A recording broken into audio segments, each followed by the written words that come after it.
Tiago Mangueira é psicólogo, e aí eu considero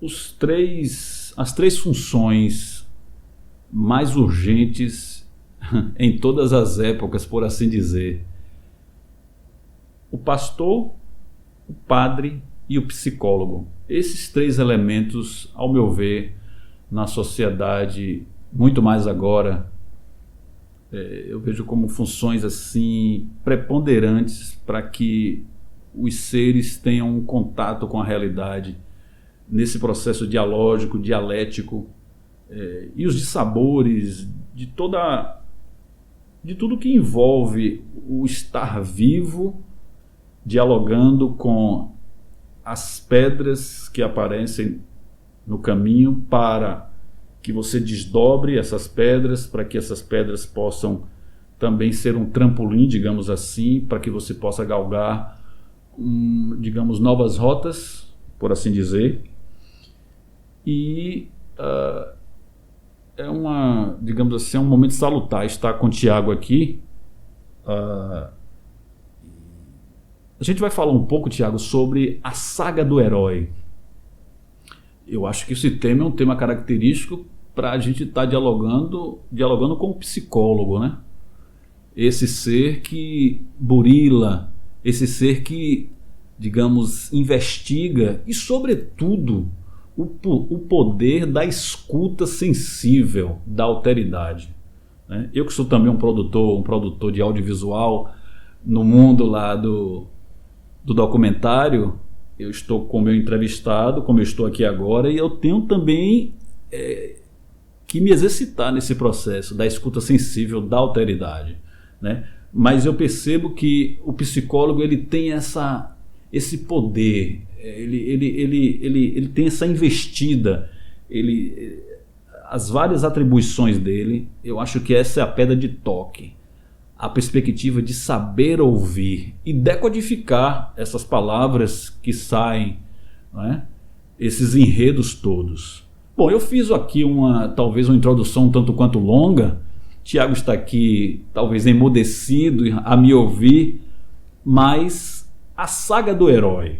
E aí a gente traz sempre essa identificação do Herói de Mil Faces, de Joseph Campbell, que é um norte-americano que se debruçou sobre a questão do mito.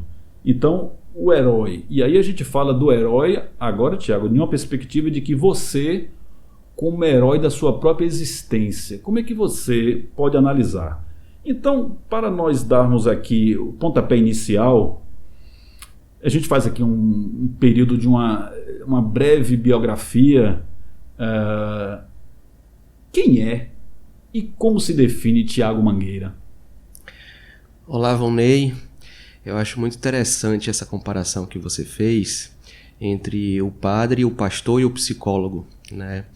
Então, eu acho interessante, eu posso pensar na similaridade em relação a propor ao ser humano ser mais do que somente um animal, né?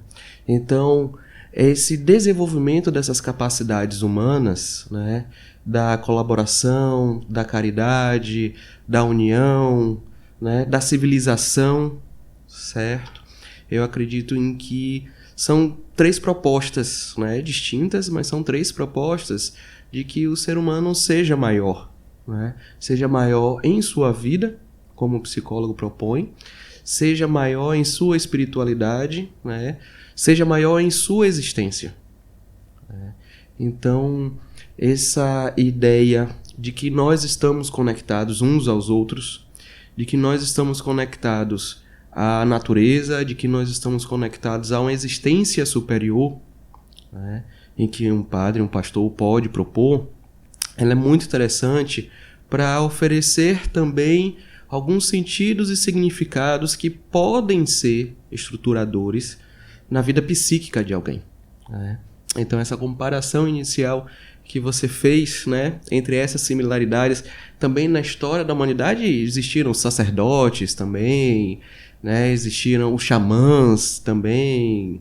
Então, toda comunidade, toda cultura ela tem uma pessoa responsável por resguardar essa cultura, repassar essa cultura para outras pessoas, reproduzir essa cultura. E o psicólogo, ele pensa muito em como tentar conduzir de uma maneira saudável. Então, nossa prioridade é sempre a questão da saúde mental, né? A saúde mental dos nossos amigos, familiares, pacientes. A nossa saúde mental, ela também deve ser priorizada. Então, são ideias, né?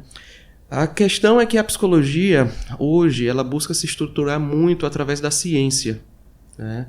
Ela busca essas evidências, ela busca, através dessas investigações, da colaboração mundial, né, científica, encontrar novas respostas.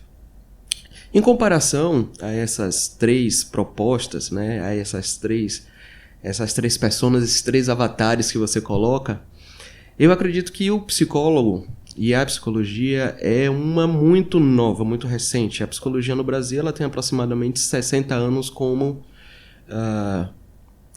profissão reconhecidamente, né?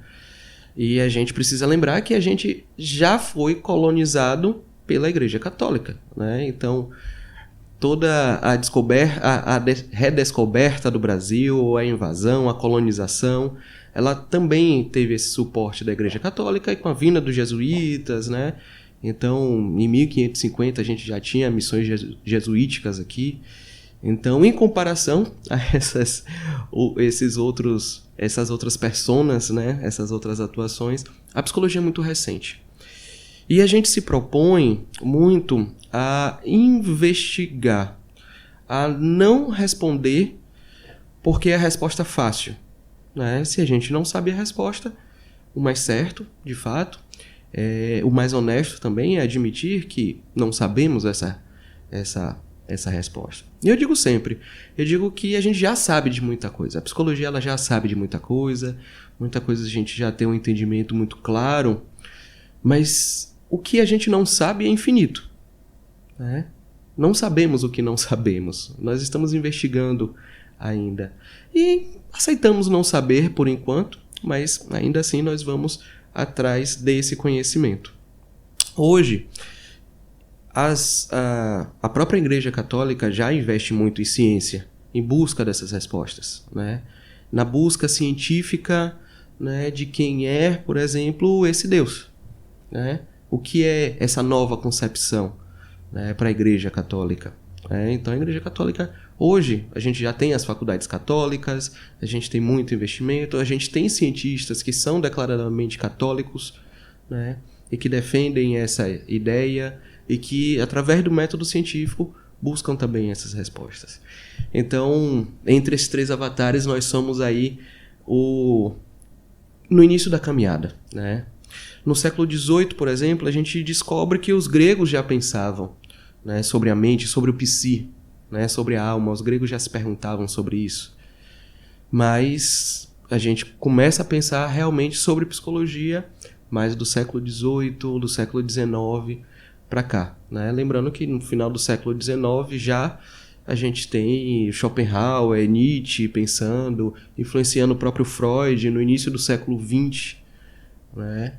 E influenciando o que vem ser esse homem do século XX, influenciando o que vem ser essa pessoa que ela não é simplesmente mais uma pessoa que já nasce com um papel social, né? Uma pessoa que constrói o próprio papel social. Hoje, a gente escolhe nossas profissões, né? Eu acredito que isso é um luxo, a gente escolher nossas profissões, né?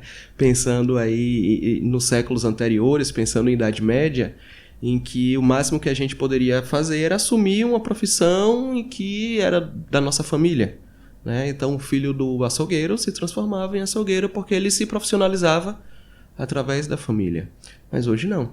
Hoje a gente pode se tornar e buscar, né, o conhecimento, a formação na área que a gente deseja, né? Você como comunicólogo, como jornalista, né? entra numa nova seara, na produção de conteúdo, na produção de podcast, de um novo formato, né? Então, é um formato em que ele pode ser utilizado no rádio, mas ele pode estar no nosso bolso hoje. Então, hoje a gente, independente da idade, a gente pode se propor uma nova construção, né? Então, esse novo herói do século XX, XXI, né? Ele é um herói que ele escolhe sua jornada. Não é mais como o Hércules, né? Em que em determinado momento, por ser filho de um deus, espera que ele assuma as responsabilidades de um semideus, né? Então, os 7 trabalhos de Hércules, né, não seria dado para qualquer pessoa. Foi dado a um filho de Zeus, né? Então, essa herança anterior demarcava muito nossos caminhos. E hoje a gente tem uma liberdade para construir, né? Então, mas essa liberdade de construir, essa liberdade de pensar, ela foi construída nesses séculos anteriores, né? Também ou pelas pessoas que pensavam sobre a sociologia, sobre a filosofia, né? Sobre a psicologia. Então, essa é esse novo herói, né? Esse herói em que ele escolhe se tornar um herói, né? Ele enfrenta os desafios, né? Você estava falando anteriormente sobre a velocidade de entrega de um produto hoje, né? E essa velocidade de entrega de um produto é muito cômoda, é muito interessante, certo? Para a gente que está comprando, é ótimo a gente comprar na internet e ter um produto entregue 2, 3 dias depois, né? Em alguns locais, no mesmo dia, alguns locais prometem isso. Eu já cheguei a receber produto no domingo à noite, né?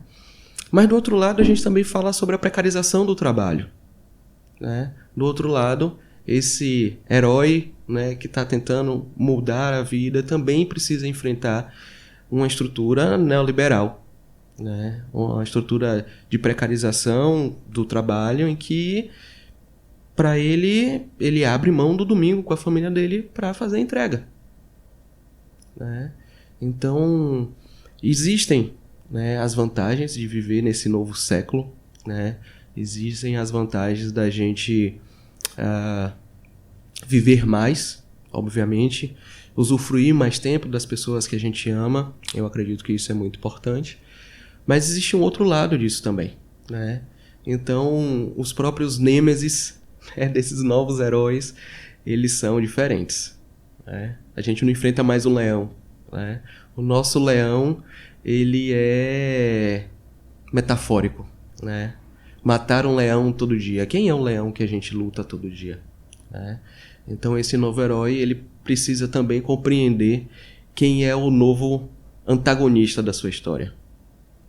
Pois bem, pensando um pouco também, se a gente vai relativizar e analisar esse herói que não é o que Campbell fala aqui em muito, talvez os heróis mitológicos que, digamos, ele tem uma missão, mas os heróis contemporâneos, por exemplo, ele cita também nas suas narrativas que Madre Teresa de Calcutá, de repente o próprio, talvez na era de uma igreja primitiva, Paulo Apóstolo, temos uma variedade de heróis que me parece que eu vou confrontar um pouco a sua ideia de uma visão de ampliar o olhar na sociedade que nós vivemos, das possibilidades e o que você chamou a atenção, né? O que não conhecemos deva ser muita coisa, o que nós não conhecemos, mas vivamos com o que conhecemos para caminhar de forma salutar, digamos, dentro de uma perspectiva de uma mente saudável, por assim dizer. mas eu quero fazer um confronto com relação a os seres, os transeuntes, os viventes, em todas as suas fases, digamos, e até propriamente na fase mais da sua adultice, se é que existe essa palavra. Adultez. Pronto. A gente utiliza a palavra adultez agora. Pronto, a isso. Aí. Então há uma reforma aí.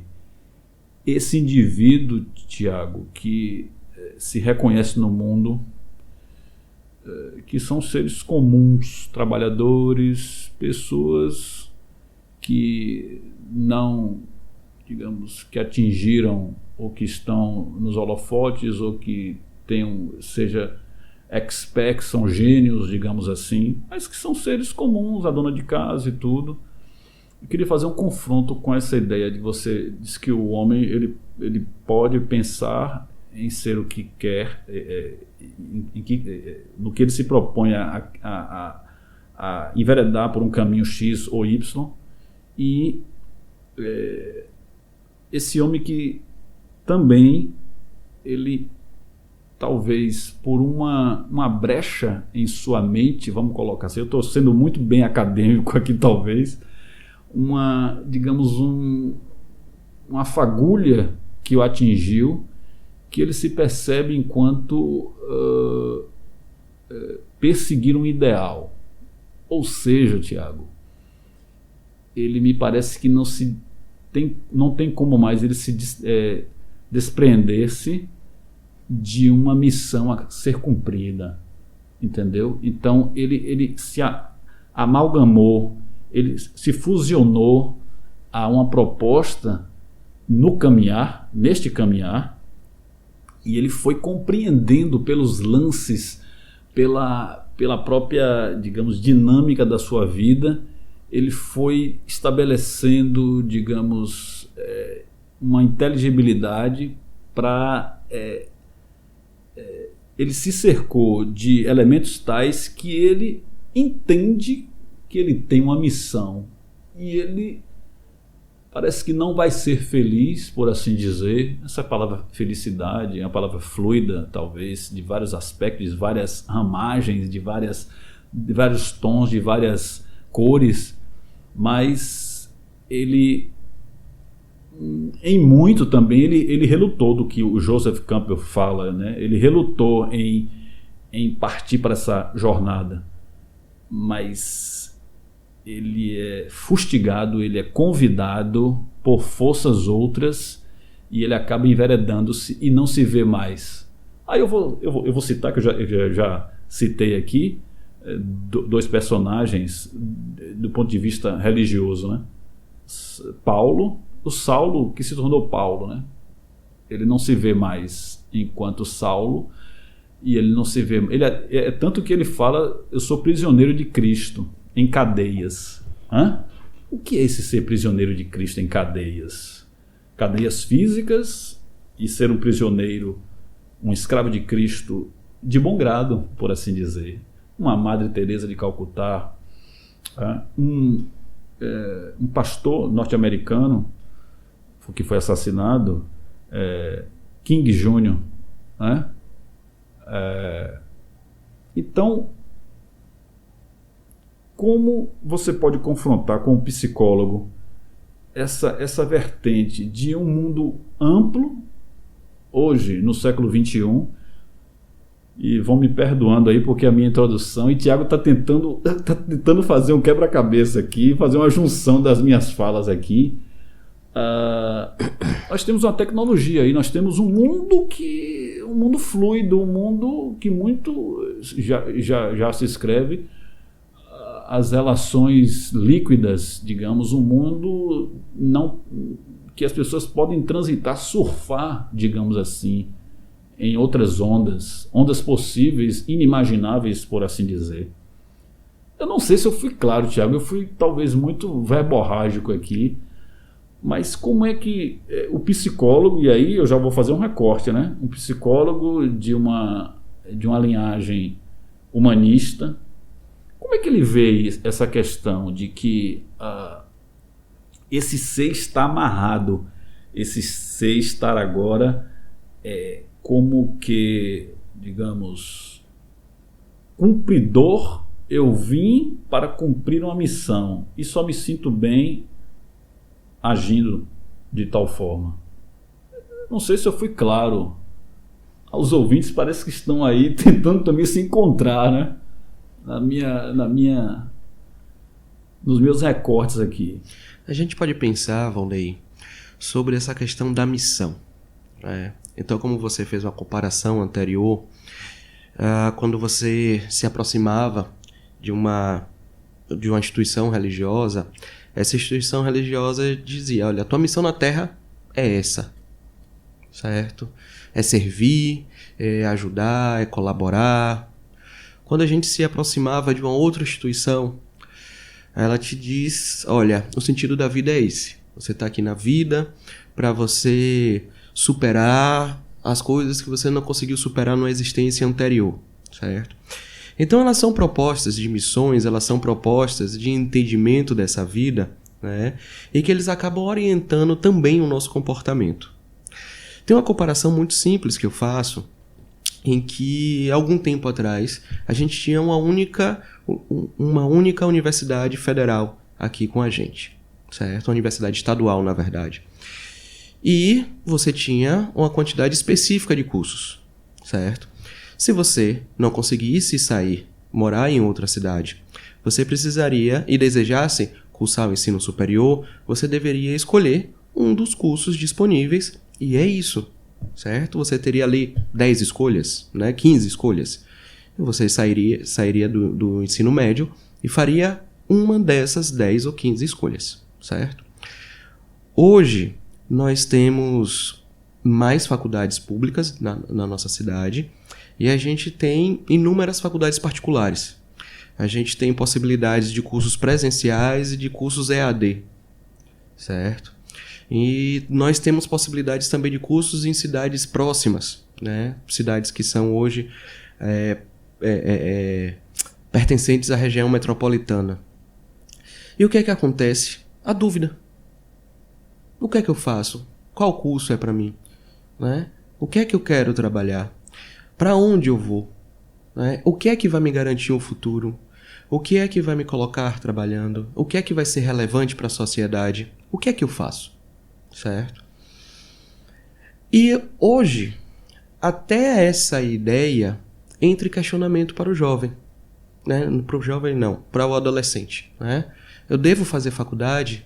Eu devo fazer um curso? Ou eu devo buscar um caminho nas mídias digitais? Ou eu devo buscar um caminho para mim produzindo conteúdo online? E aí a gente fala de cada vez mais possibilidades, né?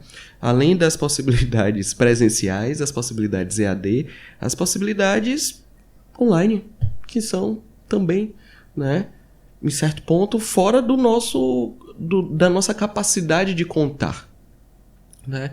Então, como oferecer hoje para esse adolescente, né, como oferecer hoje para esse jovem uma única jornada, uma única ideia de vida?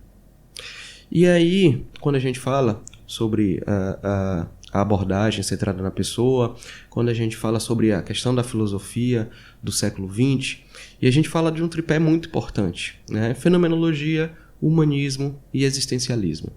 Então a gente vai falar sobre Rousseau, a gente vai falar sobre Heidegger e a gente vai falar sobre Sartre. E Sartre fala sobre estarmos condenados à nossa própria liberdade. Né?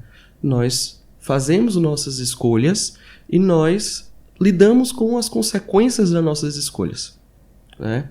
Então por isso o bordão Veja Bem se transforma em tão importante. Porque a partir do momento que a gente vai responder, o Veja Bem nos oferece uma condição de escolher nossas palavras. E eu sempre digo, por exemplo, que a caminhada, né, a ideia mais na frente de um processo de psicoterapia é a ideia de conexão. É a ideia de como somos responsáveis por cada palavra, por cada gesto, e como nós precisamos escolher, né, o bom dia, como a gente precisa escolher a gentileza, né? Ou como escolher isso, entendendo que nós estamos conectados com um outro, né? Pode ser um caminho mais saudável, né? Ou como escolher o afeto, né? Ou como escolher o amor. Ele pode, mas o amor no sentido de afeto, eu não estou falando necessariamente o amor romântico, né? O amor eros, né? Como os gregos discutiam. Os gregos discutiam sobre essas 3 formas de amor. E eu estou falando sobre esse entendimento de que o afeto, ele é algo muito importante na nossa existência, né? E é esse afeto que mantém a gente unidos como sociedade. É o desejo de estar perto da nossa família, é o desejo de estar perto dos nossos amigos, é o desejo de ter essas pessoas por mais tempo, que faz com que a gente busque alternativas, que a gente busque cura, que a gente busque tratamento, né, que a gente busque uma maneira de viver em que ela possa colaborar com a nossa saúde mental. Certo? Então, quando a gente fala sobre essa nova missão, ela é tão infindável, né, em que a gente passa a escolher e passa a ser responsável por essas escolhas. E o que eu tenho percebido em certos jovens, né, principalmente na adultez emergente, né, e os recém-adultos, é exatamente qual a minha missão. O que é que eu quero fazer para a minha vida? Qual é a minha jornada? A minha jornada é cuidar da minha família, a minha jornada é ter filhos, é ter uma nova família, a minha jornada é conhecer o mundo, né? A minha jornada é uma jornada hedonista, é de oferecer prazer e prazer e prazer e prazer a mim mesmo, né? A minha jornada é entreter, né? Entreter as pessoas, a que custo, né? Eu estou aqui para entreter. Não, eu quero ser um vencedor. A minha jornada é ser um vencedor. Mas que vencedor? É um vencedor nos moldes neoliberal, né? É um vencedor do casa, carro, dinheiro, viagens, né? Então eu quero ser um vencedor. Então, qual é a escolha de cada jovem, né? Eu quero ter tranquilidade, eu quero ter paz, eu quero ter contato com a natureza, eu quero sair da grande cidade, eu quero sair da metrópole, da megalópole e quero morar num lugar em contato constante com a natureza. Eu quero viver integrado com a natureza. Eu quero me descobrir sem nada disso ao redor. Eu quero me descobrir em contato com a natureza. Então, qual é a jornada? Então, compreendendo essa liberdade, né, desse herói, essa jornada, ela passa a ser uma jornada pessoal. E aí vem um risco, né, de que essa jornada seja tão pessoal que a gente se distancie, né, que a gente se distancie dos nossos pares, que a gente se distancie, né, da importância que é o afeto, né? Então, como eu te disse, o nosso modo de pensar, ele é formado um século atrás. Então, quando a gente vem pensar hoje, a gente vai falar de Bauman, né? Quando você fala sobre essa modernidade líquida, né? E da dificuldade de se comprometer com essa vida, né? São tantas opções que eu posso simplesmente mudar, né? São tantas opções que permanecer, né, me coloca em dúvida se eu devo permanecer ou não. E tem sempre uma pergunta que eu faço, Volney, né? Eu faço essa pergunta porque é uma pergunta que eu não tenho resposta, certo? Eu pergunto assim, até quando é persistir? E a partir de quando é teimosia? Então, até quando é perseverar, é persistir, né? É ser tenaz, né? Até quando é perdurar em determinados esforços? Ele é uma característica que socialmente possa ser elogiável, e a partir de quando essa mesma característica ela começa a ser criticada? É teimoso, né? Não muda nunca, né? Então, sinceramente, o mais perto de uma resposta que eu posso oferecer é de que essa é uma decisão pessoal, né? Que cada um sabe até onde vai a sua persistência, né? E a partir de onde ele já não se encontra mais persistindo, onde aquela persistência já começa a se transformar em algo nocivo, algo que impede diversas outras possibilidades, outros caminhos, em que ele gostaria de adentrar, né? De experimentar. Mas essa liberdade hoje, em que chega muito para nossos jovens, né? Ela pode ser uma liberdade que traz algumas dificuldades de serem respondidas. Mas como eu te disse, a psicologia ela já tem algumas respostas. A gente precisa passar para as novas perguntas, né? Tem muita coisa lá na frente que a gente tem precisado trabalhar. Então, algumas decisões elas já ficam aí.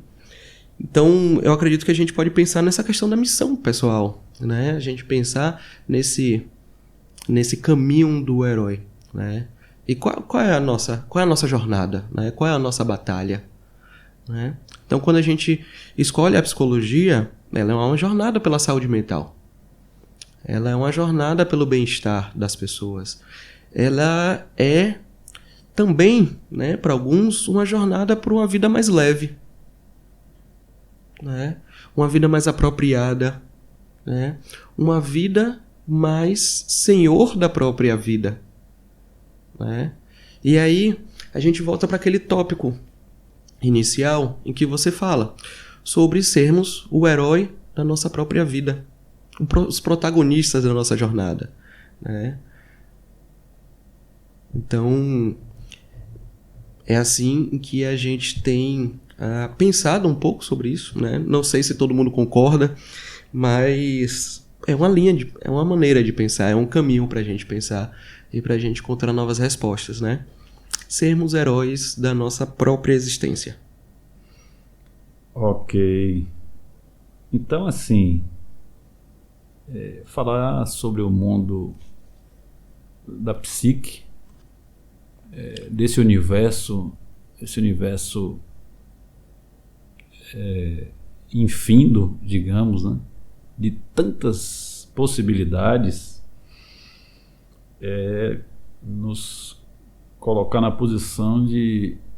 a gente estava falando nos bastidores aqui, você falou sobre a Lótus, A flor de lótus. a flor de lótus, e eu falei sobre a ave mitológica, a fênix. E eu queria que essas duas representações aí, a gente estava tricotando um pouco, eu queria que você retomasse essa possibilidade de um viés humanista, de um viés rogeriano, Carl Rogers, desse homem que se refaz, desse homem que, em meio a situações, digamos, que marcadamente tudo dentro de uma esquemática levava a crer que esse ser, nós já teríamos um desfecho para aquela situação, mas ele apresenta outro que salta os olhos. Esse ser se refez, esse ser como a fênix, que sai realmente de uma situação e se apresenta como algo que, digamos, um ser que, vamos colocar uma metáfora da cebola, né, que a gente vai tirando as várias peles dessa cebola aí, e talvez ele esteja caminhando para esse núcleo da cebola, que é o seu próprio ser, e se redescobrindo e tirando mais peles, né? Eu queria que você pudesse fazer um trocadilho com relação a esse herói da minha própria vida, de responsabilidades. Você falou sobre a fenomenologia, você falou sobre outros quesitos aí que envolvem, digamos, esse ser como autônomo, esse ser de autonomia, né, de buscar ser o protagonista da sua vida. Então, estaríamos, Tiago Mangueira, dentro de uma proposição que esse ser. E aí eu vou abrir agora um parêntese. Eu quero dizer que os ouvintes estão aí nessa escuta das minhas perguntas, que sempre são perguntas longas, porque eu tenho que fazer uma arrumação aqui. Eu vou abrir um parêntese porque nós estamos vivendo o ano de 2022 em meio a, digamos, um possível desfecho de um processo pandêmico e também envoltos aí a todo um cenário lá para o leste de guerra, Ucrânia, Rússia, e quiçá outros países podem também aderir a esses conflitos, pessoas passando privações, as levas e mais levas de itinerantes que estão rumando para outros países. E aí eu quero que você pegue esses ganchos aí para tentar analisar, Tiago, enquanto psicologia, enquanto psicólogo, que é possível, a perspectiva do que é possível, trazendo, claro, a emergência da Lotus, a emergência da Fênix, entendeu? E aí eu quero que o Tiago também possa avaliar. No olho do furacão, Tiago, que as vidas possam se encontrar. E aí a gente está falando aqui para um ouvinte que possa estar em sua vida emocional, em sua vida psicológica, em sua vida, digamos, dos reveses que possam estar acontecendo, esse ser possa estar ouvindo aí de um profissional. Que nós possamos, Tiago, com esses elementos todos que se conjugam e que minha vida, digamos, os meus sentidos, eles estão, digamos, chupando, digamos, do mundo todas essas convulsões, esses desarranjos. Há a possibilidade, Tiago, para uma vida feliz? Vonei, a gente vai precisar conceituar em determinado momento o que é felicidade, né? Então, a vida feliz, eu acredito sim que ela é possível, mas não essa felicidade inerte, duradoura, contínua, né, ali engessada. Não. Até porque todos os sentimentos, eles merecem participação, né? Então, a felicidade é bom, é ótimo, mas também socialmente ela é muito incentivada. Enquanto outros sentimentos, eles são negligenciados, eles são, assim, rejeitados, né? E aí, a gente desenvolve pessoas, né? A gente cresce com uma facilidade muito grande de lidar com a felicidade, com um prazer em ser feliz, querendo ser feliz. Mas aí a gente tem uma dificuldade com a tristeza, a gente tem uma dificuldade com a raiva, a gente tem uma dificuldade com a inveja, por exemplo. Então, às vezes, a pessoa ela demora muito, numa conversa, ela demora muito de admitir que ela sente inveja. E geralmente eu pergunto, qual é o problema de sentir inveja? Não, inveja, né, é um pecado, né? Então, a gente não pode sentir inveja. Até porque, para a gente começar um processo psicoterapêutico, a gente precisa ter alguns entendimentos. E um dos entendimentos muito importantes, né, para qualquer idade, desde que seja para uma criança, um adolescente, um jovem ou um adulto, né, um idoso, é de que todos os nossos sentimentos eles são naturais, né? E a nossa vida, para ela ser vida, né, ela tem todos os sentimentos característicos de uma vida, né? Então, eventualmente, se sentir rejeitado, acontece, por que não, né?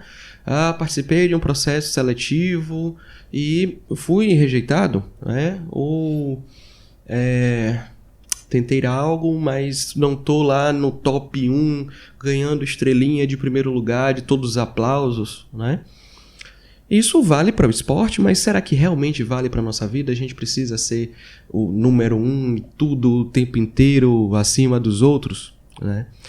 A gente precisa estar sempre buscando essa felicidade e rejeitando esses outros sentimentos?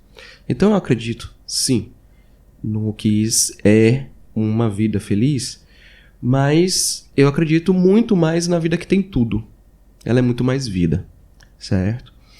Mas, falando sobre o conceito de felicidade, é um conceito muito simples para mim, certo? Para Carl Rogers também, e para toda a galera do humanismo. Em que a felicidade, ela é o exercício do potencial humano. É isso que nos faz felizes, certo? Então, criar, transformar, seja cozinhar, pintar, produzir, né? Então, educar, né? Então, a felicidade de um professor é conseguir transmitir um conteúdo, é conseguir fazer com que aquele aluno alcance o conteúdo em que é proposto naquele momento, por exemplo, né? Obviamente, para o psicólogo, né, essa melhora do paciente, né, é a melhora do cliente, né, é a melhora, o alívio de alguns sintomas, certo? Isso para a vaidade do psicólogo, enfim, faz sentido. Tudo bem que a gente tenta lidar com a nossa vaidade para que ela não intervenha no processo do paciente. E aí a gente vem com um outro conceito, amarrando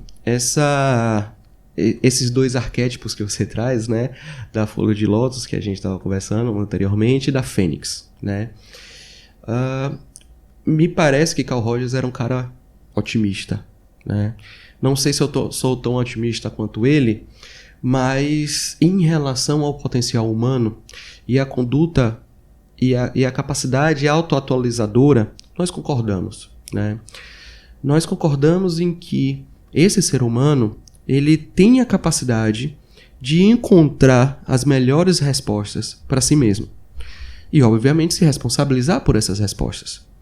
Essa resposta ela não deve vir necessariamente de uma placa de propaganda, ela não deve vir necessariamente de uma publicidade que aparece na televisão. Essa resposta deve vir dele. Então, Carl Rogers ele confia muito nesse potencial humano de se promover respostas, de encontrar o próprio caminho, de se atualizar, né? Então, eu acredito que...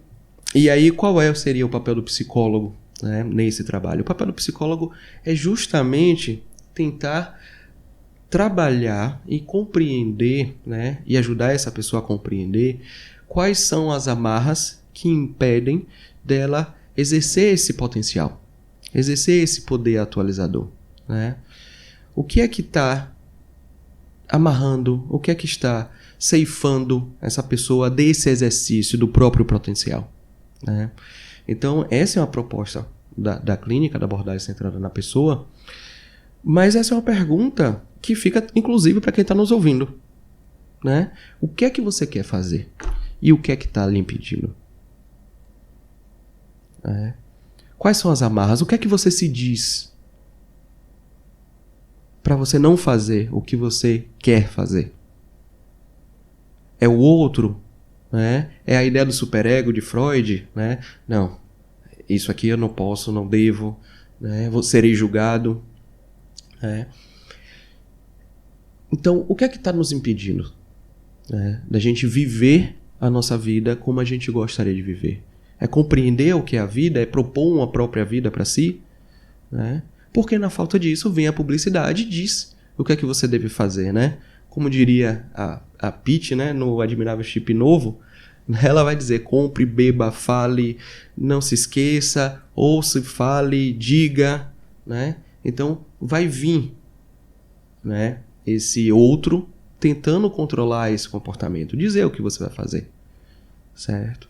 E aí a gente vai abrir mão da nossa autonomia, da nossa capacidade de decidir para simplesmente adotar um padrão de vida, adotar um modo de viver e que não é necessariamente o nosso, né? Então, quando a gente fala sobre essa conduta autoatualizadora, a gente entrega o poder de decisão às pessoas. Esse poder pessoal de decidir sobre a nossa própria vida, né? E é aí que daquele lugar surge o que você não se espera. Né? O que você não espera. Daquele lugar, daquele pântano, surge a flor de lótus. Né? E é aí que a fênix, em que você acha que ela faliu emocionalmente, fisicamente, né? Vamos falar da nossa fênix emocional, né? Aquela pessoa em que se vê sem condições de conduzir a própria vida. A pessoa em que ela está se sentindo em que viver não é mais suportável, emocionalmente falando. Em que ela não consegue encontrar alternativas para viver, em que ela não consegue encontrar saídas para a própria vida, né? Então, uma série de sintomas aparecem nesse momento e a gente entende que esse é um momento adoecido, né, psiquicamente dessa pessoa. Para essa pessoa, existe a fênix, existe o ressurgir, né? Então, apesar de não acreditar que eu sou tão otimista quanto Carl Rogers, eu também concordo com ele, né, nesse quesito.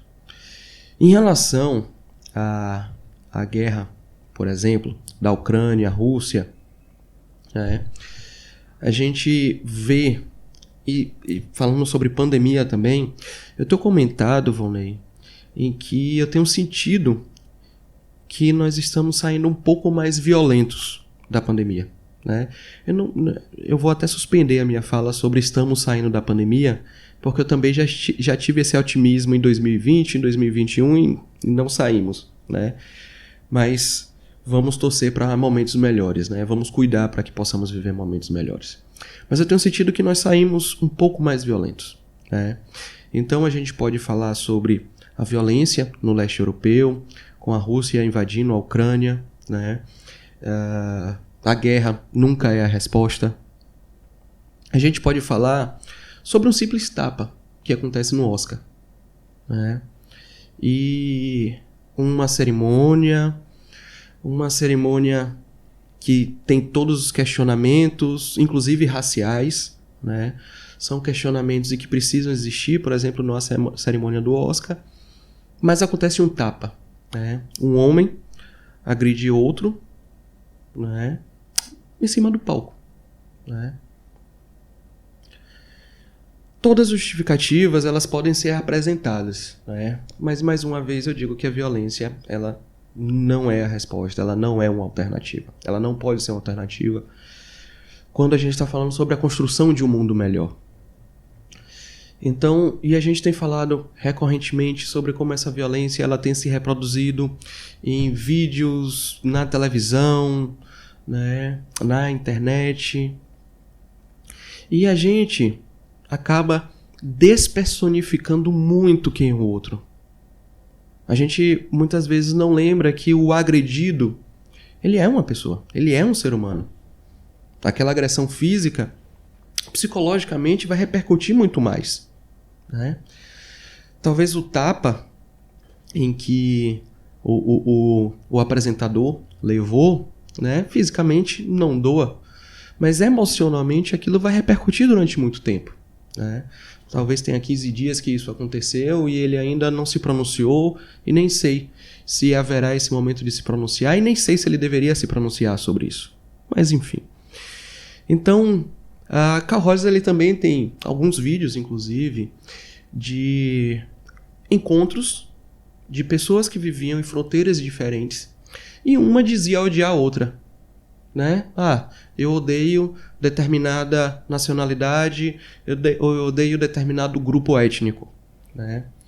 E Carl Rogers coloca esses dois grupos para conversar e no final desse encontro as pessoas estão se abraçando, porque elas se reconhecem como semelhantes. Né? Porque ela reconhece no olhar do outro, né, uma pessoa que passa por questões que ela também passa. Ela passa. Essas pessoas, mesmo de grupos étnicos, nacionalidades, continentes, né, a gente enfrenta desafios semelhantes. Né? E é aí que muitas vezes a jornada do herói ela se transforma tão relevante para todo mundo. Né? Porque a gente lê e a gente se identifica. Né? A gente lê e a gente fala, está falando sobre mim? Né? Sou eu? Né? Então, essa despersonalização do outro, né? Essa despersonalização do outro grupo, em que muitas vezes a gente não foi conhecer, a gente não foi visitar, a gente não sabe a realidade dessas pessoas, mas a gente reproduz o que o outro diz com uma determinada intenção, né? Então, quando se faz uma piada, né, sobre o outro, a gente despersonaliza, né? A gente desumaniza aquela pessoa.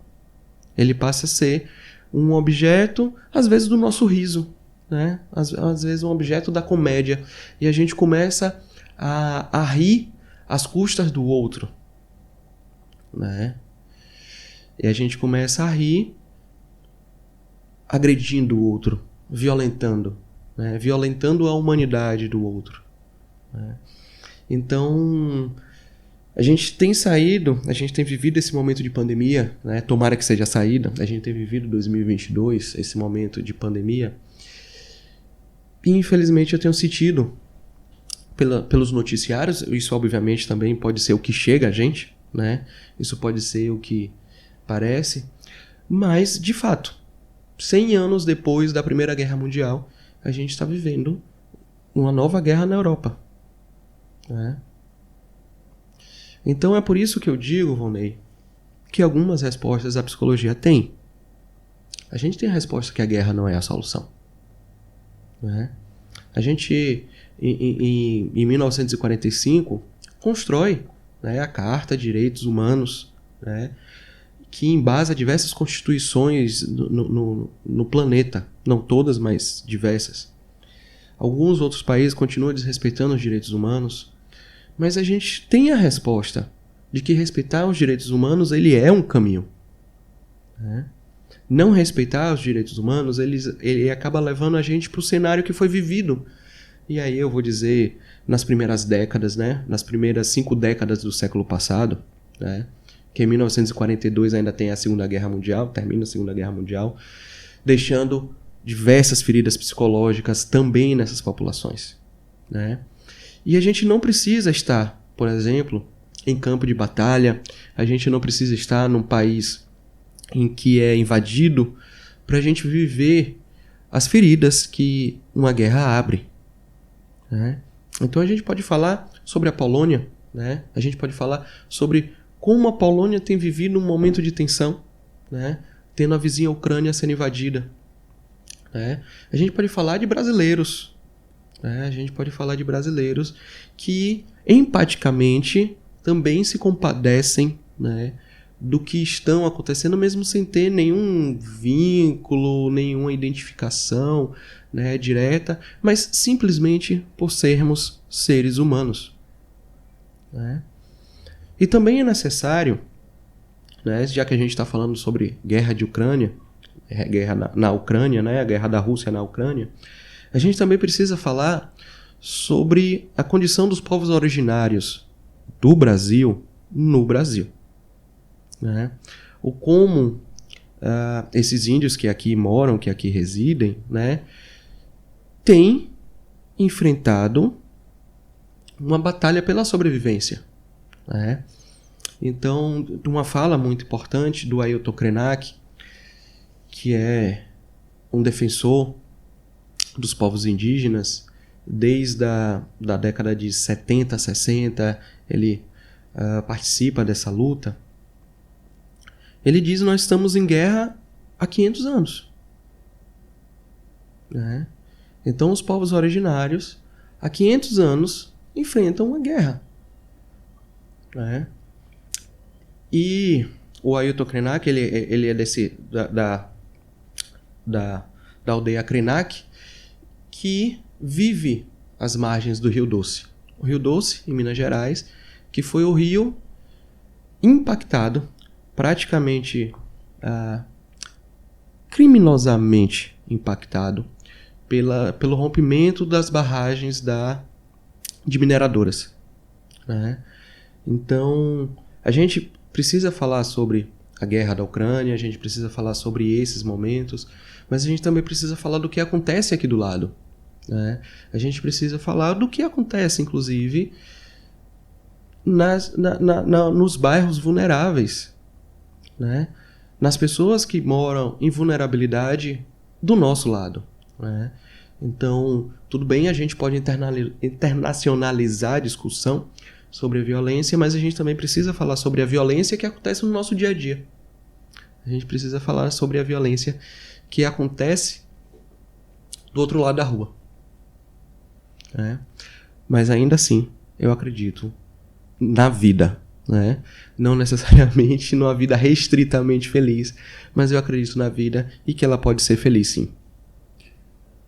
E aí, dentro desse panorama de analisar também o quadro geral, e as pessoas, os seres estão, digamos, vou usar de novo a expressão, experimentando, chupando desse entorno, não é?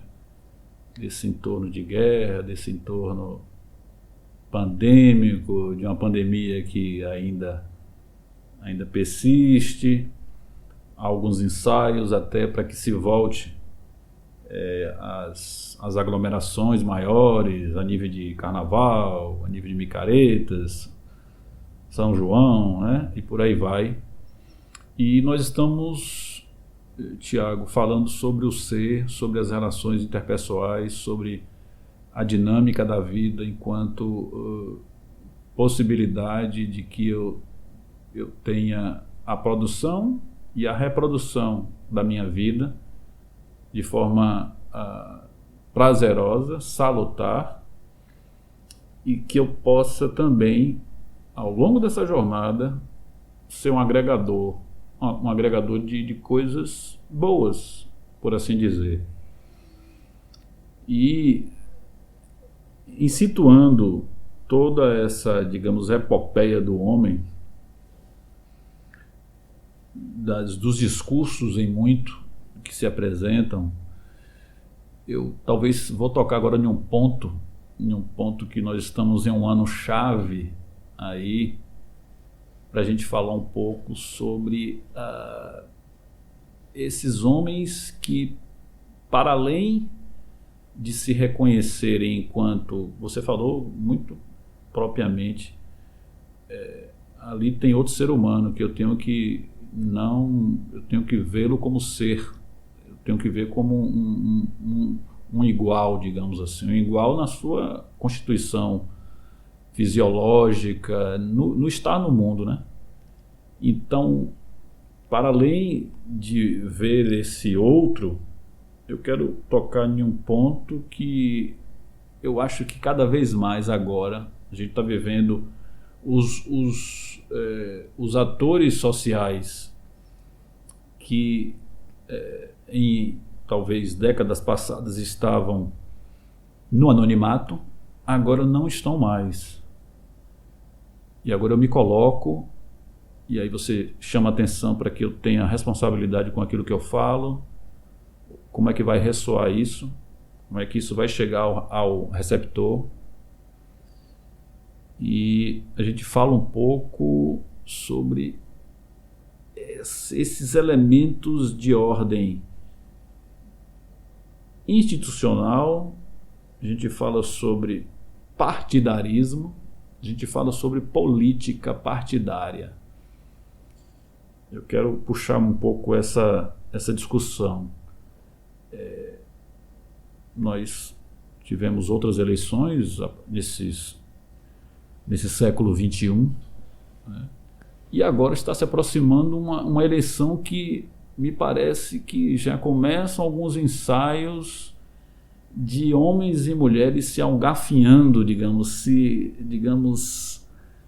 partindo até para o elemento de ordem pessoal, entendeu? Eu não defendo mais ideias, mas eu agora, na defesa dessas ideias, eu começo a atingir, e eu viro uma metralhadora.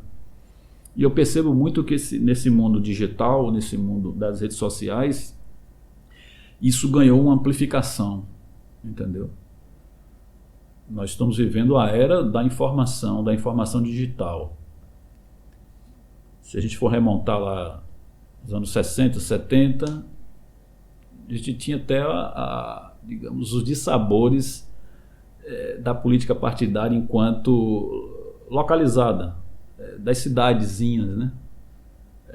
Que tinham 2 partidos apenas, entendeu? Que eu lembro era um que... vermelho e um azul. Perfeito. Um amarelo e um... Justamente. E na cidade lá de minha mãe, você tinha cururu e girafa. Porque um era um cara magro, entendeu? E o outro era um cara gordo. O sapo cururu e a girafa, né? E você tinha também de sabores, guerras, entendeu? Guerras de famílias, e famílias até que se dividiam.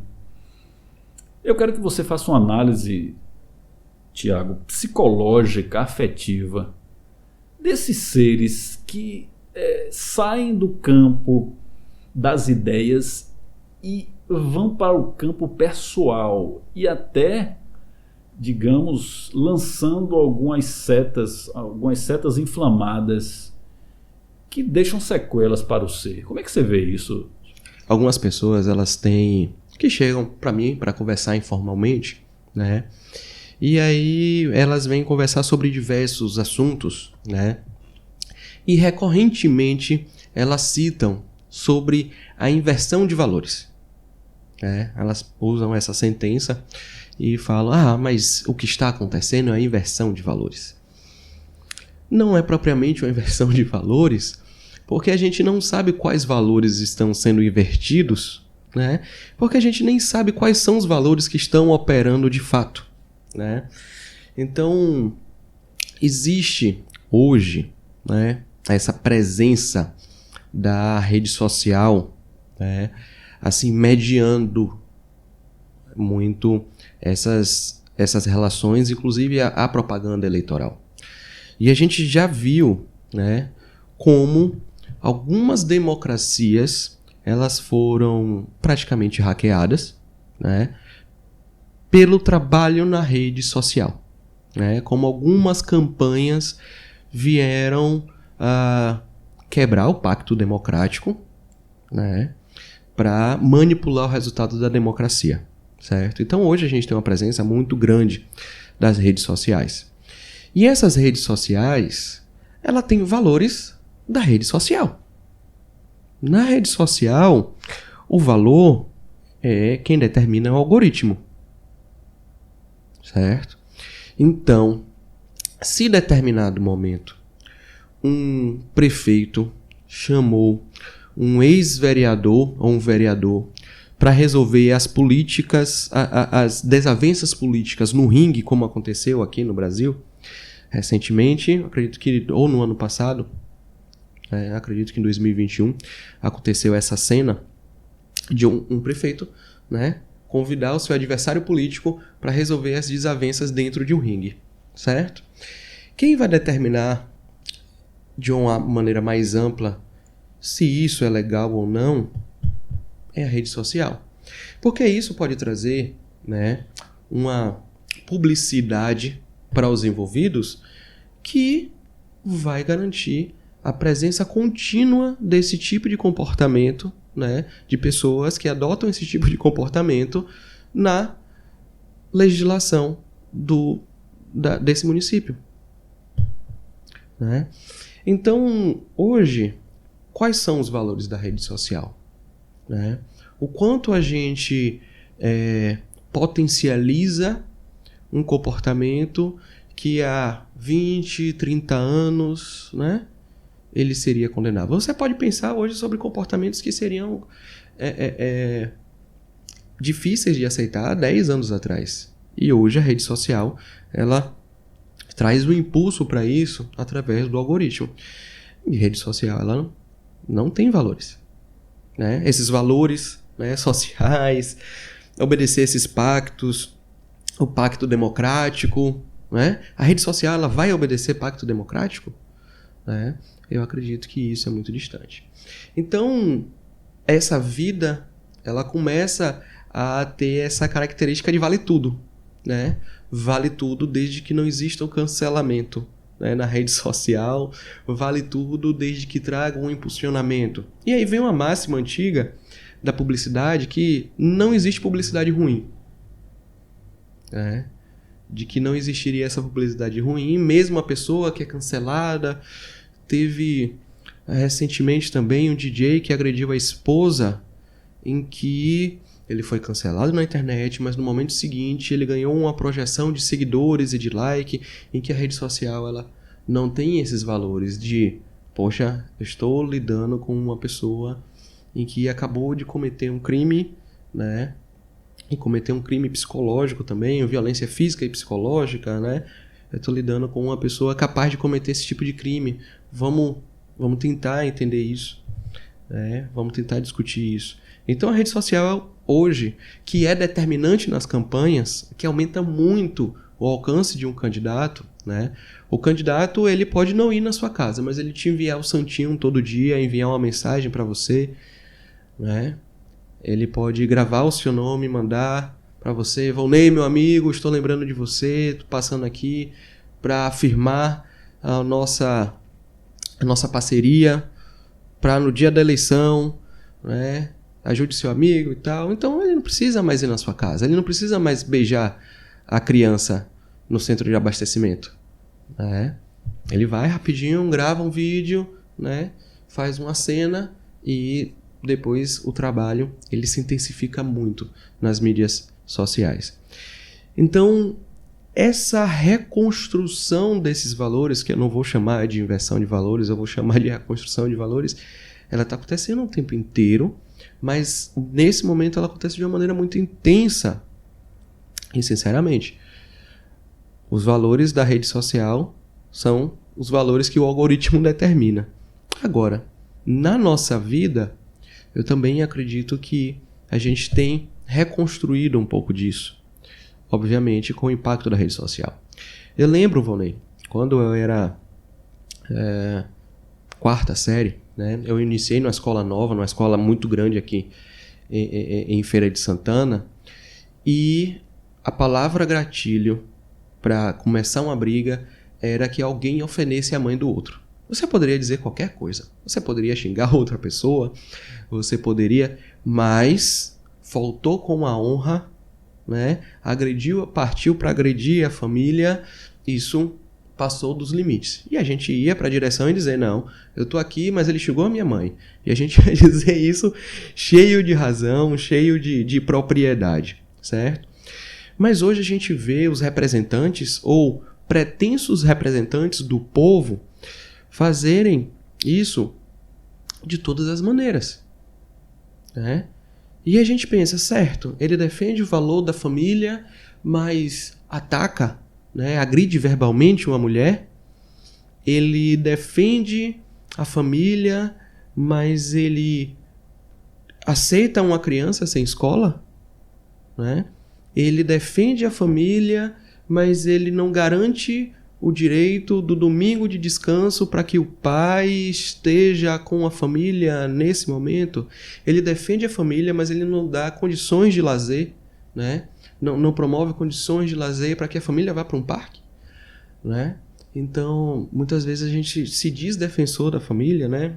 E não executa de fato, né, defender a família. A gente defende a nossa família, mas a gente não defende todas as famílias. Mas como representantes do povo, certo? Como representantes de uma nação, eu acredito em que, de fato, existe um decoro a ser respeitado, né? Então a gente pode falar também sobre um deputado que recentemente visitou a Ucrânia, né? Muito mais a passeio do que em eficiência de fato, muito mais para gerar likes na rede social, muito mais para gerar mídia para a rede social, do que de fato ter alguma colaboração.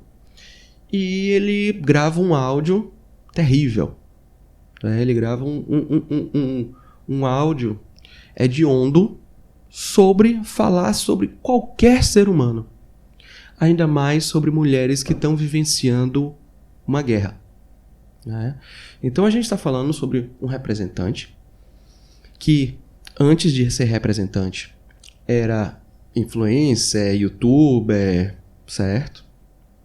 Foi eleito por esse trabalho nas mídias sociais E em determinado momento ele é capaz de tratar um ser humano ou de falar sobre o ser humano daquela maneira, certo? Desqualificando completamente, objetificando a mulher, né? Ainda mais a mulher fugindo de uma guerra, né? Então, esses valores, né, é que eles estão em questão. E esses valores, eles estão em questão em toda a sociedade ocidental. Eles não estão em questão no Brasil, né? Não é só o Brasil que está passando por isso, né? Eles estão em questão em toda a sociedade ocidental. Então, outras culturas também olham para esse Ocidente, né, e se questionam quais são os valores, né? Quais são os valores que têm sido conduzidos nessa comunidade, nessa cultura, né? Então a gente tem dificuldade de identificar. A gente tem dificuldade até de perceber o quanto a rede social tem impactado nos nossos valores. Agora eu vou fustigar um pouco mais o psicólogo. É uma sentença do nosso programa. Veja bem. Tiago Mangueira. O mundo é o que é e o que dá para ser. Comente. Nós somos o que somos, né? E o mundo passa a ser o que ele é. Então,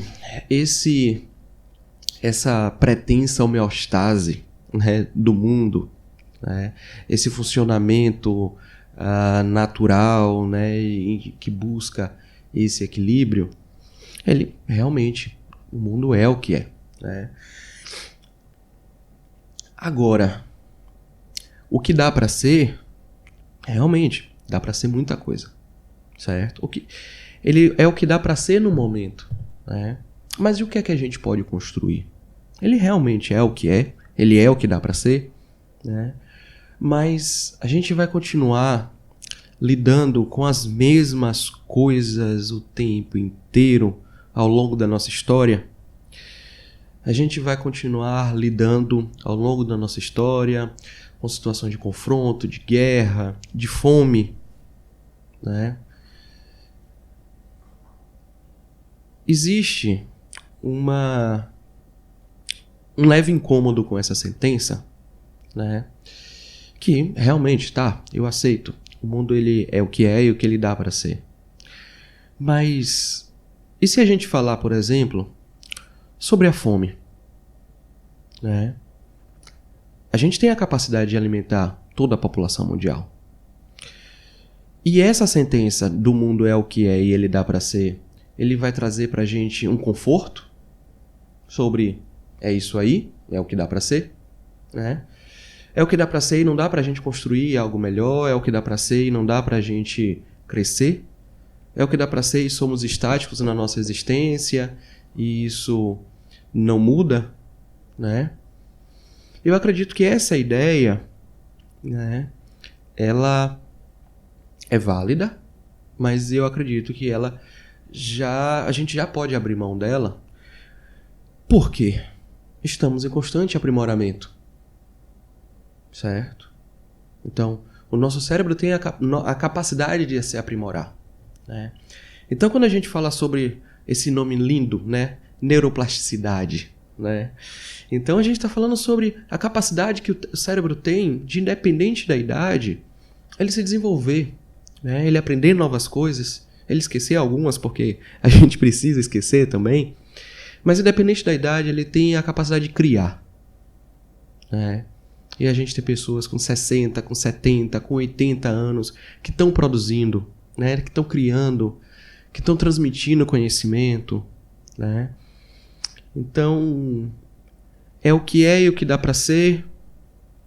Talvez possa ser uma sentença que, mal colocada, ela possa trazer um aprisionamento na zona de conforto, certo?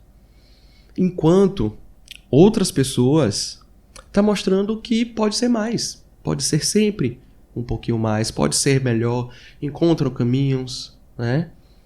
Então, a gente volta à ideia da flor de lótus. A gente olha o pântano, a gente olha pro pântano e diz, é o que dá pra ser. Vê uma folha de lótus e pluc, aparece ali, a gente fala, a vida.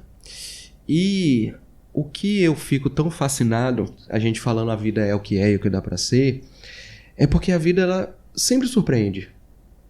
Ela surpreende. Ela surpreende em mal, para o mal também, ela surpreende, né? Obviamente a gente não esperava uma guerra em 2022, por exemplo, né? Dentro do nosso otimismo, né? Dentro da nossa bolha, a gente não esperava uma guerra, né? A gente esperava sair da pandemia e viver uma vida como seres humanos melhores que sobreviveram à pandemia e vão se reencontrar, se reabraçar e confraternizar.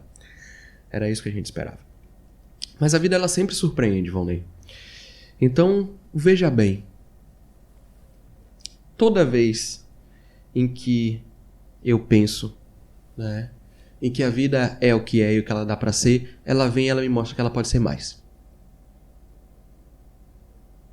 Sempre que eu penso, cheguei, né, ela vem e mostra que pode fazer mais. E eu vou lhe dizer, né, agora uma confissão do psicólogo, né, muitas vezes eu acredito em que eu me pergunto se esse paciente, né, em específico, ele pode evoluir mais. Será que eu concluí o meu trabalho ali e é isso, né? Essa pessoa não vai ter condições de fazer determinados ajustes ali na vida dela que ela deseja. Chegamos ao limite da psicoterapia? Então, eu me faço essa pergunta às vezes, né? Então, tem pacientes de alguns anos. Eu me pergunto, quando é o limite da psicoterapia? Eu preciso me perguntar isso. Eu preciso me perguntar isso para que o paciente ele também saiba o que é que a gente está fazendo ali, certo? Então, dentro do acompanhamento psicoterapêutico, o paciente ele precisa estar orientado, certo? Não é uma corrida no mato sem cachorro, certo? E quando eu me faço essa pergunta, frequentemente eu me surpreendo, porque sempre esses seres humanos, eles mostram que eles podem ser mais. Algo que no mundo você detesta, que não compreende e lhe tira do sério. Algo para me tirar do sério, né? Assim, o detestar, ele não é um exercício em que eu faça muito, não. Né? Não é algo que eu perca muito tempo detestando, não. Mas realmente, algo que me incomoda, né, é isso que tem acontecido em relação às fake news.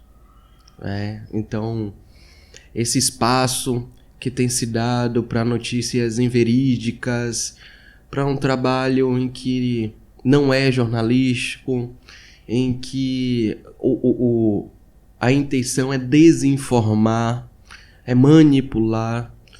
Então eu realmente tento não dar espaço para isso, mesmo na minha vida digital, né? A gente tem grupos, contatos, então eu tento me manter o mais longe possível, né, dessas fake news. Porque são coisas absurdas, né, que se postam, em que até destroem a imagem das pessoas irresponsavelmente. Né? Então, eu acredito que uma das coisas aí da modernidade, né, em que realmente tem me incomodado bastante, né, são as fake news. Mas o detestar não é um exercício muito frequente, não. Então a gente precisa abrir o espaço para realmente gostar, para o amar, né? O detestar fica só quando a gente recebe uma notícia absurda. Para os absurdos, não é isso? Para os absurdos, se detestar. Para as fake news. Eu vou dizer que o detestar é para as fake news. Porque existem os absurdos maravilhosos também, né? Existem as coisas que acontecem de uma maneira absurda, mágica, interessante, né? Então são absurdos, a gente não espera, mas aí o meu detestar vai para as fake news. Olha aí, qual a mensagem que você daria, então, para o nosso público acerca do propósito de vida? O propósito de vida, eu não posso determinar para as outras pessoas, né? Mas eu posso falar sobre a minha, né?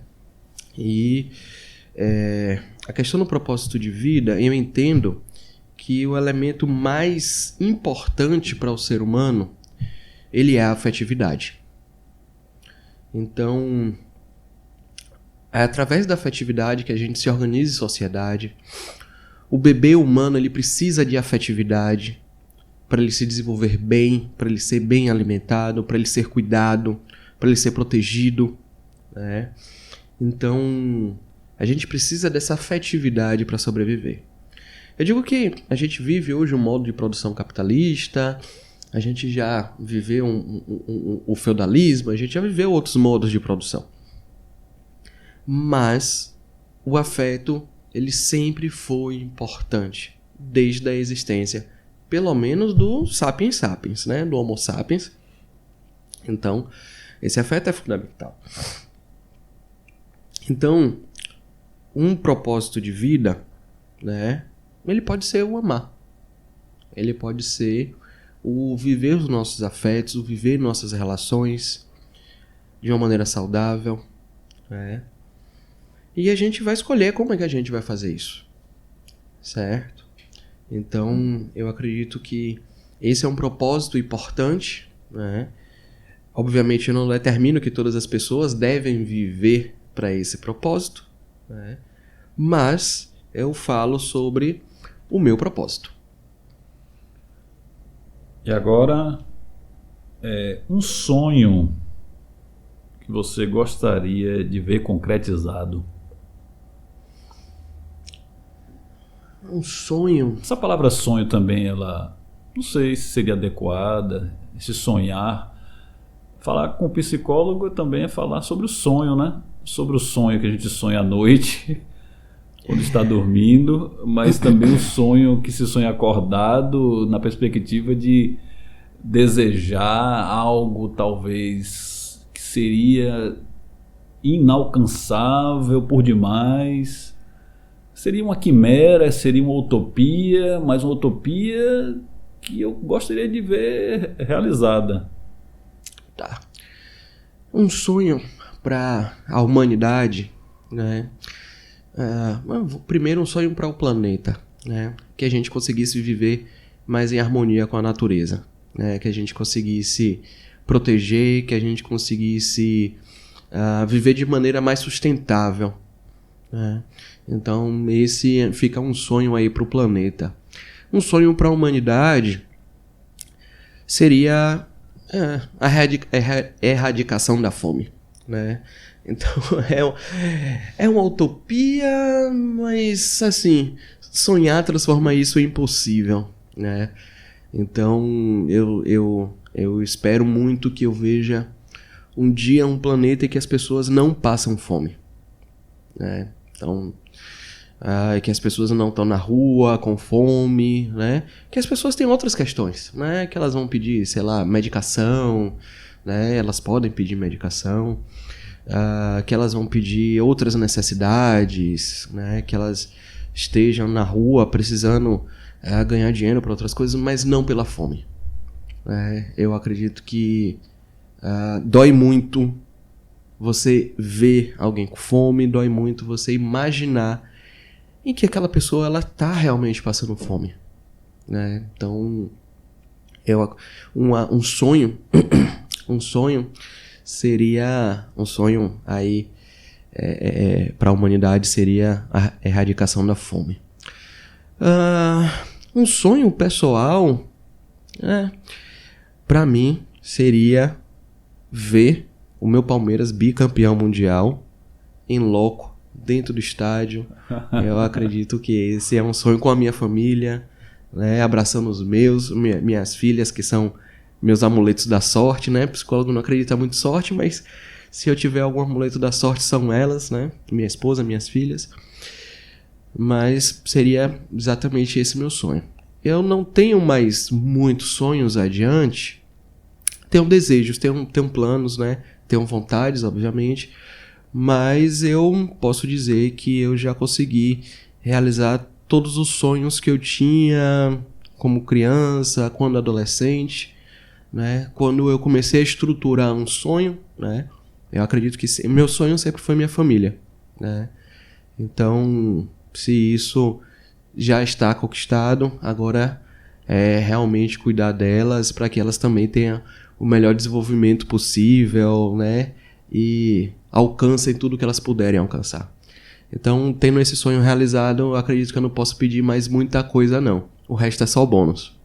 Me parece até, Tiago, que talvez dentro das minhas poucas leituras a nível de uma teoria rogeriana, falar desses aspectos assim totalizantes, talvez de um ser íntegro, né, ou da suposta felicidade ou do sonho, né, de coisas que vão acalentar por demais o ser, talvez seria uma incongruência, um sacrilégio em termos rogerianos. Veja bem. Se ele pensa também que, já te cortando, se ele assevera a psicologia humanista, que nós temos que trabalhar também e viver nesses pântanos também, entendeu? Viver nessas lamas aí, tudo que se apresenta, as flores de lótus vão brotar. Veja bem, né? Vamos lá. Quando a gente fala sobre essa questão do sonho, né? A gente fala muito sobre a questão do desejo, né? Do desejar, né? E o budismo, ele descreve o desejo como a fonte do sofrimento, né? A psicologia rogeriana, ela fala sobre a apropriação disso, a apropriação do desejar, né? Sobre a responsabilidade que a gente tem em relação ao desejo. Porque a partir do momento em que a gente vive o desejo, né, a gente também vive a falta daquilo que é desejado. Então, é uma área de angústia, né? Quando eu coloco aquela questão lá, eu tenho esse sonho, eu gostaria de realizar esse sonho, a gente vive essa angústia. Então veja, como eu te digo, que saber que existem pessoas passando fome e pensar que isso seria possível de erradicar, me traz um nível de angústia, né? Saber que a gente produz alimento suficiente para que todas as pessoas se alimentem e mesmo assim existirem pessoas que passam fome dentro das cidades, né? Não estou falando sobre as pessoas que estão distantes em um lugar em que não se produz alimento. Estou falando de pessoas que vivem dentro de cidades que são centros produtivos ou consumidores. Então, quando a gente fala sobre o sonho e a gente fala sobre o desejo, é algo que a gente deve ter muito cuidado com o que a gente deseja. E hoje já existe um termo, né, ainda que não foi traduzido, que é o termo miswanting, que é como se fosse um querer enganoso, né, que é como se fosse, assim, traduzindo a facão, ele seria aquele desejo que a gente tem esperando algo. Quando a gente concretiza e quando a gente chega lá, a gente não tem a recompensa por ter conquistado aquilo, né?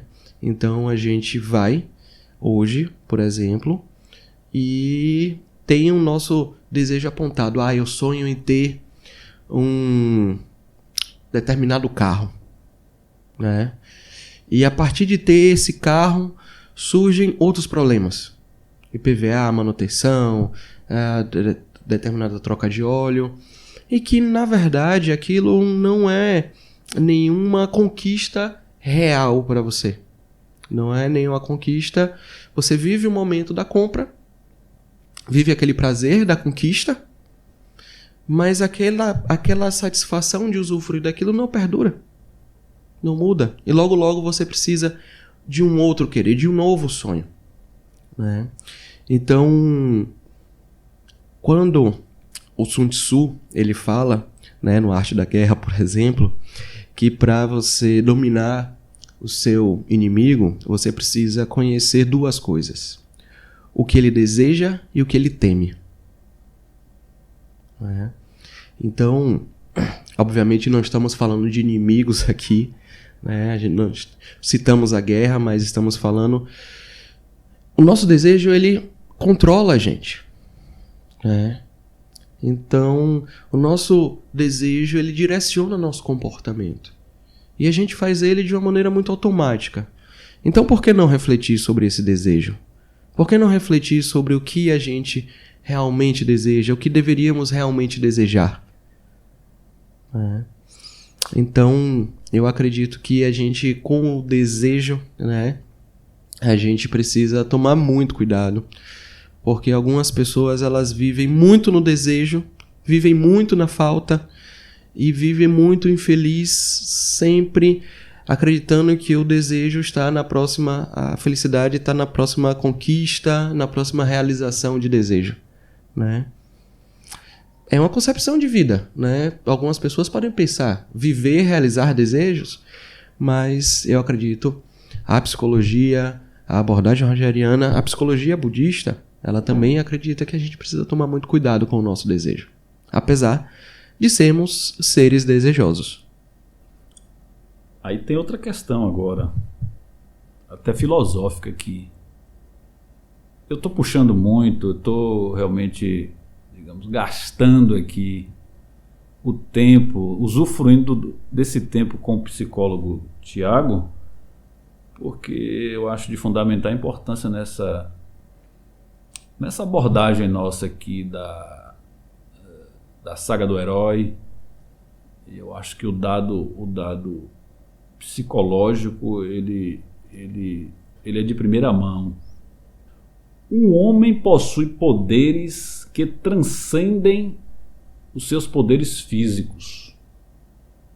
Possui também sentidos que transcendem os seus 5 sentidos físicos. Como é que o psicólogo vê isso aí? Isso é muito interessante, na verdade, né? E a gente chegou a falar um pouco mais cedo sobre essa questão da responsabilidade, né? A responsabilidade sobre nossos poderes, né? Nossos poderes de mudar o humor de alguém. Imagine, não é um poder físico, né? É o poder de regular a emoção de outra pessoa, né? É o poder de alguém chegar em um nível de desequilíbrio emocional, né? E a gente tentar estabilizar aquilo. Não é que ela deixe de sentir, né? É que ela pode ainda estar mais organizada no sentir, né? Ela pode estar mais orientada no sentir. E esse não é um poder exclusivo do psicólogo, obviamente, porque a sua avó, quando em determinado momento quer oferecer uma comida, ela está tentando, né, através daquela criação dela, intervir no seu bem-estar, né? A gente está aqui gravando um pouco antes da Semana Santa, né? E é sempre aquele momento de sentar à mesa, compartilhar com familiares, comermos juntos, né? Esse é um momento que transcende a intervenção física, né? Então, ele não é um poder do psicólogo, obviamente, não é uma condição do psicólogo, mas a gente, obviamente, chama atenção para isso. E a gente percebe que em psicoterapia, né, quando estamos em psicoterapia, quando as pessoas estão em psicoterapia, elas também passam a ter essa atitude reguladora desse potencial transcendendo o físico, por exemplo, eu estou usando isso como exemplo, com outras pessoas. A gente começa a adotar palavras, né, mais cuidadosas, mais carinhosas, mais afetuosas, né, intervindo também no outro, certo? O outro ponto, eu acredito que eu esqueci o final da sentença. Pois é, possui também sentidos que transcendem os 5 sentidos físicos, né? Pronto. Transcende os 5 sentidos físicos. Veja bem, mais uma vez. Eu digo que na psicoterapia, por exemplo, quando eu estou frente a frente com alguém concentrado, né, algumas coisas elas estão no dito. Né? A pessoa te diz e você compreende. Tiago, eu estive em tal lugar. Certo? Você vai compreender que ela fisicamente esteve naquele lugar. Mas para além do dito, existe algo que passa,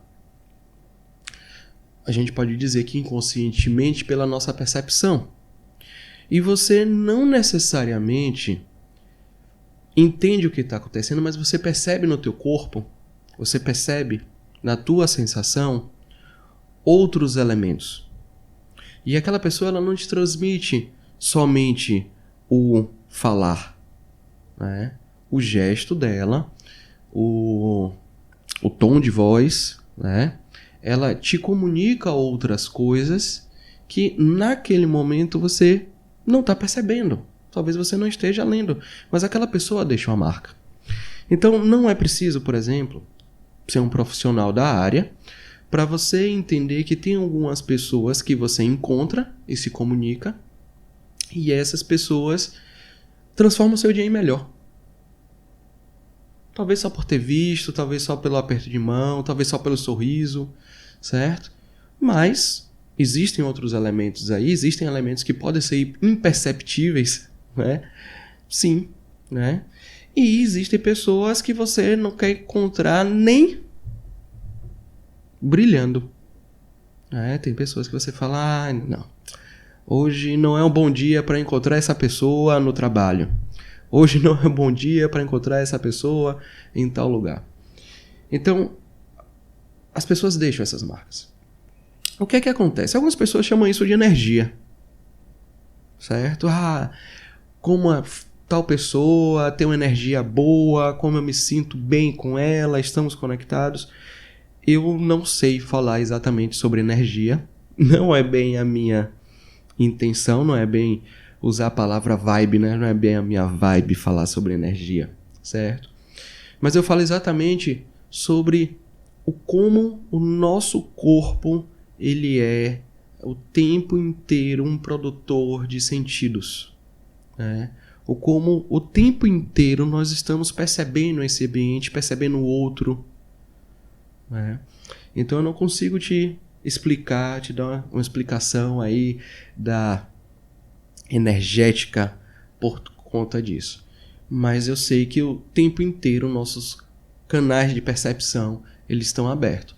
Algumas coisas passam consciente e é muito fácil perceber, por exemplo, a temperatura ou o sol, mas outras coisas elas passam pela nossa percepção um pouco mais inconscientes, mas elas também estão lá. Mas como é que a gente pode perceber isso, né? A gente percebe exatamente pela introspecção, pela identificação de como está o nosso corpo, de como está a nossa emoção, de como nós estamos nos sentindo, né? E aí a gente tem essa metacognição sobre as nossas emoções e sobre o efeito que estar naquele ambiente produz na gente. Ou naquele contato, ou naquela situação, né? Então, algumas coisas são produzidas para além, né, das nossas primeiras percepções aí. Então, nosso arremate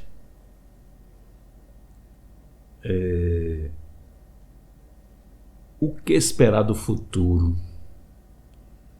Quais as perspectivas do viver no século XXI? Volney, eu preciso admitir que meu otimismo oscila. O meu otimismo, ele oscila entre nós vamos viver melhores.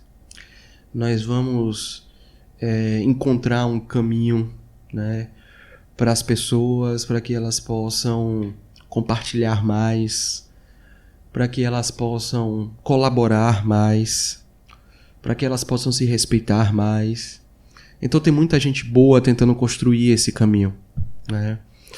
E eu prefiro acreditar nessas pessoas, eu prefiro confiar nessas pessoas, eu prefiro seguir essas pessoas. As pessoas que estão construindo conhecimento sobre o cérebro, sobre a psicologia, sobre a infância, sobre a adolescência, sobre a juventude, né? Eu prefiro acreditar nessas pessoas. Entretanto, de um outro lado, tem a pessoa que se pergunta se nós vamos continuar repetindo sempre os mesmos erros. Se faz parte da nossa condição humana repetir erros do século passado. E aí o século XXI, ele vai ser tão diferente do século XX se a gente não aprender com os erros do século XX? O século XXI, ele vai ser tão diferente do século XIX, do século XVIII, se a gente não aprender com o que aconteceu nesse século, se a gente perder a nossa memória, se a gente não estudar sobre a nossa história. Então, eu oscilo entre a pergunta de se de fato nós vamos aprender, né, com o que passamos, com o que a gente vem construindo, se a gente vai ser esse Homo sapiens sapiens, né, que a gente se autodenomina, né, o homem sábio que a gente se autodenomina, para sermos mais, ou se a gente será não tão sábio assim, né, e viver aprisionado nisso.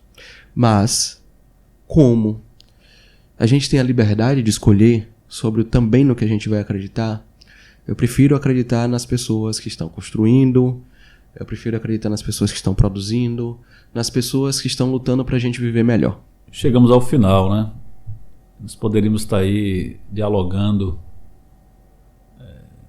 um período longo aí, muitas questões. Eu tenho aqui um turbilhão de questões. Eu acho que até a proposta é tornar este podcast com o Thiago Mangueira como talvez um ensaio, né? Um ensaio.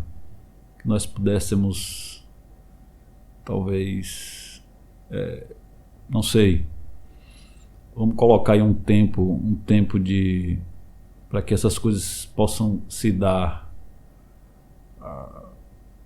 2024, a gente volta para vermos se algumas coisas se consolidaram, se as coisas permanecem, e até como a gente percebe algumas teorias no campo da teoria histórica, as permanências, né, as transições, né, as rupturas, né, e entender a dinâmica histórica, né, e como nossa mente ela pode estar imersa nesse processo aí do vir a ser, né, do devir, né? Então quero te agradecer e foi ótimo estar aqui conversando contigo. Eu que agradeço a oportunidade da gente conversar. É sempre um encontro maravilhoso, é sempre um encontro que deixa boas sementes, é sempre um encontro que traz bons insights, né? Então é uma troca relevante, a gente sempre sai com coisas novas na sacola, né? E vamos permitir ao que o universo tem para apresentar para a gente, né? Vamos permitir, vamos se abrir para a experiência, né? Parabéns pela experiência do podcast, né? Muito honrado de poder contribuir com você, contribuir com seus ouvintes. Também é uma experiência nova para mim participar de um podcast. Então, vamos se abrir à experiência e viver o que esse universo tem para nos apresentar sem medo, né, sem recuar. Viver porque a vida ela se apresenta para ser vivida. Contamos com a provisão divina para desenvolvermos uma vida de excelência. Para estar evoluindo como pessoa que habita este planeta, necessitamos desenvolver a habilidade de sempre aprender com as situações positivas e negativas que a vida apresenta. Continue firme nos seus sonhos e propósitos, porque o mundo precisa do dom especial que só você tem. Por Lília Porto, da série A Autoinfluência. Lembre-se, tudo é possível ao que crer.